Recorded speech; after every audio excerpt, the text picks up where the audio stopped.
안녕하세요. 법무법인 파트원의 최용준 변호사입니다. 오늘은 저희 사무실에서 있었던 좀 특이한 사례, 좀 어려웠지만 잘 성공한 사례 몇 가지를 한번 말씀드리는 시간을 가져보고자 합니다. 변호사님, 이제 네. 그동안 개인회생 절차의 뭐 자격이라든지 네. 신청하는 방법, 네. 절차 이렇게 전반적으로 저희가 자세히 알아봤는데 네네네. 그런 실제로 신청하신 분들 중에서 채무 원인이 어떤 경우의 사례가 제일 많나요? 뭐 일단은 당연히 단순히 비중으로 따지면 생활비랑 돌려막기가 가장 많았죠. 기본적으로는. 예. 그 다음에가 이제 최근 몇 년 사이에 확 들어온 게 이제 가상화폐부터 해가지고 뭐 주식 투자나 뭐 가상화폐, 연대 투자 실패. 원래는 사업 실패가 더 많았는데 최근에는 좀 오히려 사업 실패보다 이 주식이나 가상화폐 투자 실패 이게 아무래도 연관되어 있는 것 같아요. 뭐 워낙 경기가 어렵고 하다 보니까 뭔가 좀 이런 투자를 인해 가지고 내 어려운 상황을 극복해보자 하는 심리가 맞물리면서 이렇게 좀 역전이 된 것 같고, 뭐 그 다음에는 이제 뭐 안타깝지만 뭐 보이스 피싱 이런 사기 피해가 있는데, 요즘엔 뭐 저도 최근에 알았어요. 그 뭐 로맨스 스캠? 네. 저는 사실 이게 용어도 잘 몰랐는데 뭐 이렇게 가상으로 이렇게 연애할 것처럼 해가지고 뭐 돈을 요구하고 이래서 하는 뭐 그런 사기도 있다 하더라고요. 뭐 그런 사기 피해, 그리고 뭐 극히 좀 조금 적은 비중이긴 하지만 과소비, 과도한 명품 소비나 뭐 이런 사치 이런 거, 그런 것들을 들 수 있겠죠. 그러면은 이제 네. 생활비 돌려막기가 일단 제일 많다고 네네네. 해주셨는데, 그럼 실제로 신청하신 분들 중에 좀 소개해 주실 만한 사례가 있을까요? 사례 있죠. 또 그래서 아무래도 사례는 조금 더 특이했던 사례를 말씀드리기 맞는 것 같아서 제가 한 세네 가지 정도 뽑았습니다. 네, 하나씩 좀 천천히 말씀드릴게요. 첫 번째는 대전지방법원 관할 사건이었고요.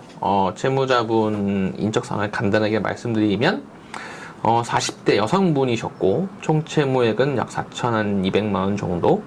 그래서 채무 원인은 뭐 생활비 및 돌려막기, 그리고 약간의 가상화폐 투자 이런 거였습니다. 그리고 이분 당시에 청산 가치로, 그러니까 본인의 재산 가치로 잡힌 재산은 한 800만 원 정도 됐고요.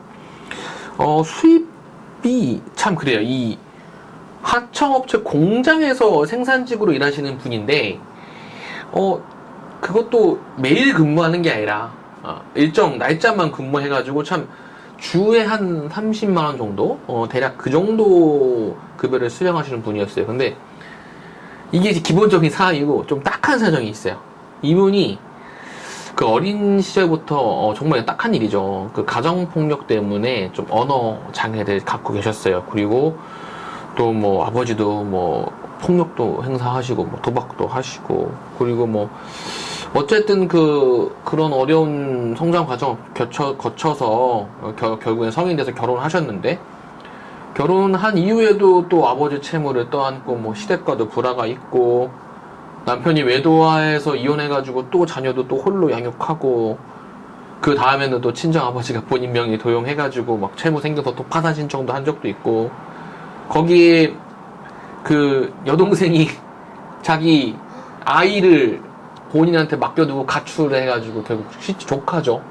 조카 양육까지 떠맡게 된 뭐 이런, 그 조카 같은 경우는 출생신고도 하기 전에 떠넘기고 가서 본인 호적으로 등재하기까지도 했어요. 정말 뭐 이렇게 거의 뭐 드라마나 영화에 나오는 정말 기구한 사정이라고 봐도 전혀 과하지 않을 정도로 이런 분이 오셨어요. 근데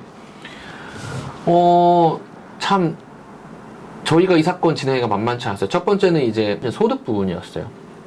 이게 일용직도 뭐 월화수목 금토일 하는 게 아니라 뭐 특정한 날짜, 필요한 날짜에만 하는 거니 과연 법원에서 이렇게 지속 가능한 소득이 있느냐, 이 가용소득이 나올 수 있겠느냐에 대한 의심이 있었어요. 그래서 제가 이거에 관해서 대전지방법원에서 보정고를 내린 거를 한번 그대로 읽어드리면 뭐라고 했냐면, 일용 근로자의 경우에는 일정한 작업 현장에서 정기적인 고용 계약을 맺고 있어 그것이 향후에도 지속될 가능성이 확실한 경우에는 개인회생 절차를 이용할 수 있을 것이지만, 이와 달리 부정기적으로 불특정한 작업 장소에서 매일 일당을 받고 일하고 있어서 월별 작업 일수를 특정하기 어려운 경우에는 계속적 반복적으로 확실한 수입을 얻는 급여소득자로 할 수 없으므로 이렇게 계속적 반복적 소득을 얻을 수 있다는 점에 대해서 근거를 제시하라.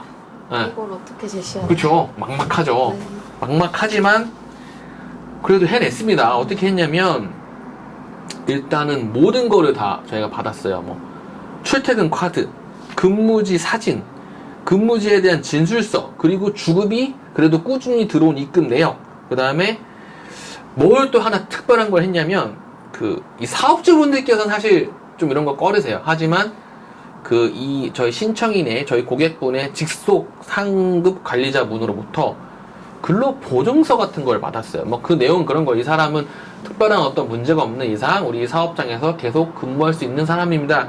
이런 것까지 받아서 제출했더니 결국 법원에서 이제 개인행세 절차를 이용할 수 있는 근로자라고 인정을 해주셨습니다. 그래서 결과적으로는 매월 28만원씩 36개월간 변제하는 걸로 해서 총 채무금 약 4,200만원 중에 약 3,100여만원을 탕감받고 변제 20%로 뭐 조건 같은 거 붙지 않은데 이제 인가를 받았습니다. 그래서 참 사건 진행이 정말 쉽지 않았지만 매우 보람 있는 사례였습니다. 그래서 이 사안 같은 경우는 참 초점이 결국에는 일용직 근로자라고 하셔도 좀 너무 쉽게 이걸 포기하지 마시고 어떻게든 끈질기게 소명을 해 나가면 얼마든지 개인회생 절차 진행해 보실 수 있다.